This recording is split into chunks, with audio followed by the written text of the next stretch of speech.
آج کی رات کی فضیلت یہ ہے کہ انا انزلناہ فی لیلۃ القدر، اللہ فرماتے ہیں ہم نے قرآن مجید کو لیلۃ القدر میں نازل فرمایا ہے۔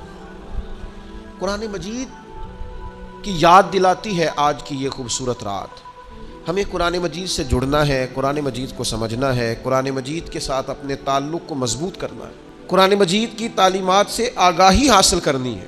کوئی مشکل کام نہیں ہے، کوئی مشکل کام نہیں۔ کمپیوٹر سیکھنے والے نوجوان، بائیو فزکس کیمسٹری پڑھنے والے بچے، کوئی ان کے لیے مشکل نہیں ہے۔ اگر تھوڑی توجہ کریں گے تو انشاءاللہ قرآن مجید کو سمجھنے لگیں گے۔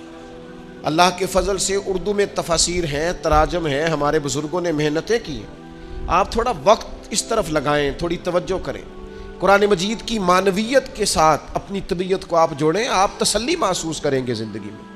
اور قرآن مجید کے ہمارے ذمہ حقوق ہیں، 5 حقوق عرض کرتا ہوں صرف۔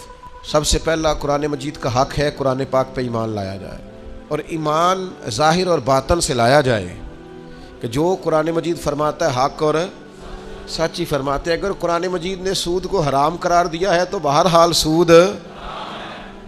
سود اس کا کوئی بھی نام رکھا جائے، اس کا نام منافع رکھ لیا جائے، اس کا نام کچھ رکھ لیا جائے، لیکن اگر قرآن مجید نے حرام کہا ہے تو بہرحال پھر وہ قرآن مجید پر ایمان لایا جائے پورے طور پر۔ جس چیز کو قرآن مجید نے غلط کہا ہے وہ بہرحال غلط ہے، دل و جان سے مان لی، اس پہ تعویلیں نہ کی جائیں، تشریحات نہ کی جائیں، جان چھڑانے کے لیے بہانے بازی نہ کی جائے۔ دوسرا حق قرآن مجید کا یہ ہے کہ قرآن مجید کو سیکھا جائے، اس کی تلاوت کو سیکھا جائے، اس کے تلفظ کو سیکھا جائے، اس کے مفاہیم سے آگاہی حاصل کی جائے۔ یہ حق ہے قرآن پاک کا۔ آج کل نا 2 4 5 10 لفظ جو آدمی انگلش کے بول لیتا ہے، لوگ کہتے ہیں پڑھا لکھا ہے، حالانکہ انگلش علم کا نام نہیں، زبان ہے۔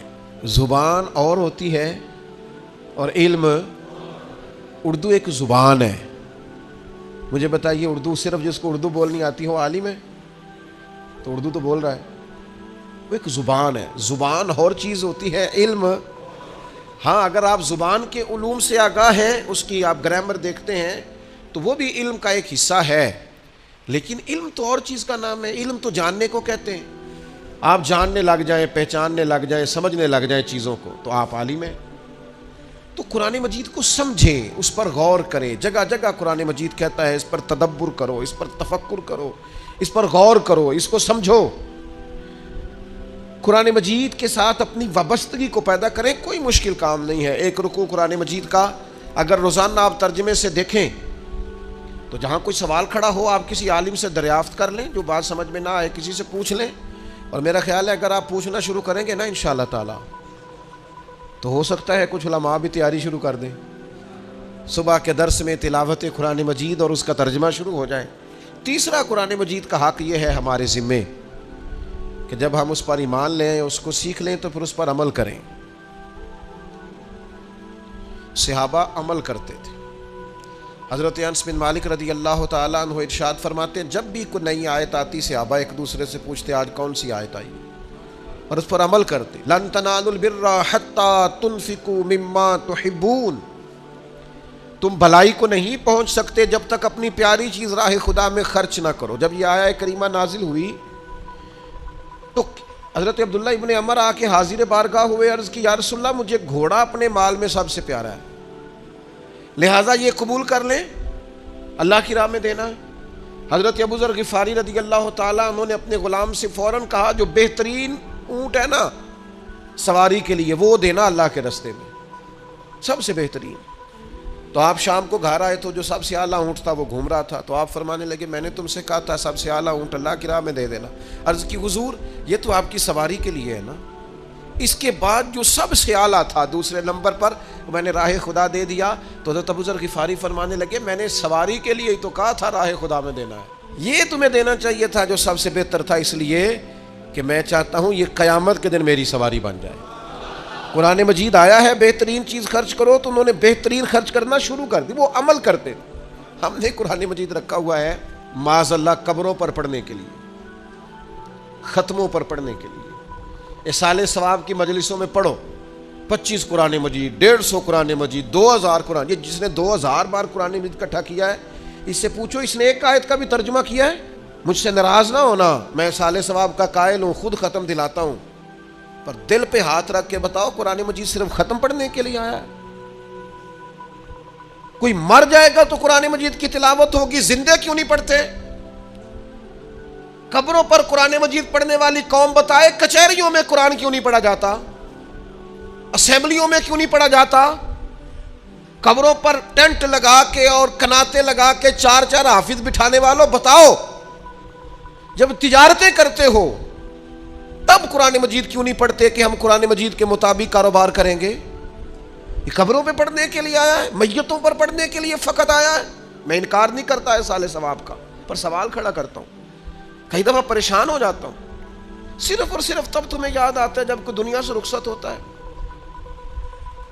جانے والوں پر قرآن مجید پڑھتے ہو، انشاءاللہ اللہ اس کی برکت سے ان کی بخشش کرے گا، لیکن زندگی میں بھی قرآن پڑھ کے دیکھو، زندگی میں پڑھو گے تو زندگی بھی اعلیٰ ہو جائے گی، قبر بھی اعلیٰ ہو جائے گی، محشر کے میدان میں بھی اللہ رحمت کا نزول فرمائے گا۔ تو قرآن مجید کا حق ہے کہ اس پر عمل کیا جائے۔ اور چوتھا حق قرآن مجید کا یہ ہے کہ خدمت قرآن میں اپنا حصہ شامل کیا جائے، قرآن مجید چھپنے میں، قرآن مجید کی اشاعت میں، قرآن مجید کی تبلیغ میں، قرآن مجید کی تفاسیر میں، قرآن مجید کسی کو دینے میں، اس میں اپنا حصہ، یعنی جہاں بھی قرآن مجید کی کوئی خدمت ہو رہی ہو وہاں اپنے حصے کی ڈیوٹی کی جائے۔ اور پانچواں حق قرآن مجید کا یہ ہے کہ ہم آنے والی نسل کو قرآن مجید کی تعلیمات منتقل کریں۔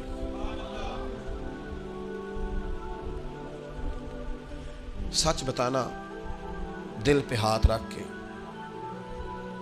شریعت تو کہتی ہے نا کہ جب تو دنیا سے جائے تو تیرا بیٹا تیرا جنازہ پڑھائے۔ کیوں؟ اس لیے کہ جتنا مرضی بڑا مولوی بھی لائے گا نا تو جنازہ پڑھانے کے لیے، لیکن جس ذوق اور درد سے تیرے جانے کے بعد تیرا بیٹا دعا مانگے گا دوسرا کوئی نہیں مانگ سکتا۔ سچ بتا، دل تو کرتا ہے نا کہ پتر پڑھائے اور وہ کھڑا ہو اور وہ دعائیں مانگے، دل بھی کرتا ہے، شوق بھی پیدا ہوتا ہے، چاہت بھی ہے، پر اسے یہاں کھڑا کرنے کے لیے کوئی محنت بھی کی ہے کہ نہیں؟ کوئی توجہ بھی؟ میں نہیں مانتا آپ مجھے کہیں کہ وہ قاری صاحب لوگ آئے تھے انہوں نے محنت ہی نہیں کرائی، نہیں، میں نہیں مانتا آپ کی بات، میں نہیں مانتا۔